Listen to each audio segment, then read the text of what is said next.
সবাইকে স্বাগতম। আজকের এই ভিডিওতে আমরা কথা বলবো কেওয়াইসি ইমেল সম্পর্কে। অনেকের কাছ থেকে বারবার মেসেজ আসছে, স্যার কেওয়াইসি ইমেল কি আসতে শুরু করেছে? যদি না আসে তাহলে কবে আসবে? ফর্ম সাবমিট করার পরপরই কি আসে নাকি কিছু সময় পরে আসে? আর যদি কিছু সময় পরেও না আসে তাহলে কবে পর্যন্ত আশা করা যেতে পারে? চলুন আমরা একে একে বিষয়টা বুঝে নেই।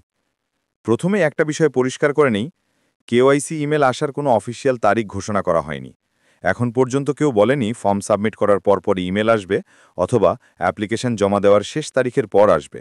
অর্থাৎ এখন পর্যন্ত কোনো নির্দিষ্ট তারিখ বা আপডেট দেওয়া হয়নি। তবে যদি আমরা নিউজ 16-এ দেওয়া অফিসিয়াল বার্তাগুলো মনোযোগ দিয়ে দেখি, তাহলে বুঝতে পারব পুরো প্রক্রিয়াটা আসলে কিভাবে চলছে। ওখানে বলা হয়েছে, আমরা প্রস্তুতি নিচ্ছি একটি নতুন ফ্রি মেম্বারশিপ কমিউনিটির দরজা খুলে দেওয়ার জন্য, যার নাম ভিক্টরি উইথ অ্যাশ। এর মানে হচ্ছে, এখন যে ফর্ম সাবমিট করার প্রক্রিয়া চলছে, এটা আসলে সেই নতুন প্ল্যাটফর্মের প্রস্তুতিরই অংশ।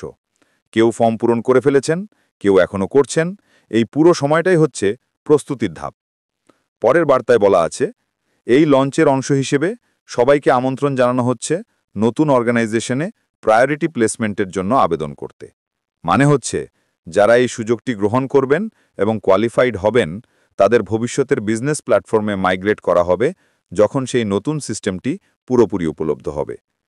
আরেকটি গুরুত্বপূর্ণ লাইন আছে, যারা অ্যাকসেপ্টেড বা কোয়ালিফাইড হবেন তারা একটি ইমেল পাবেন যেখানে থাকবে পরবর্তী ধাপ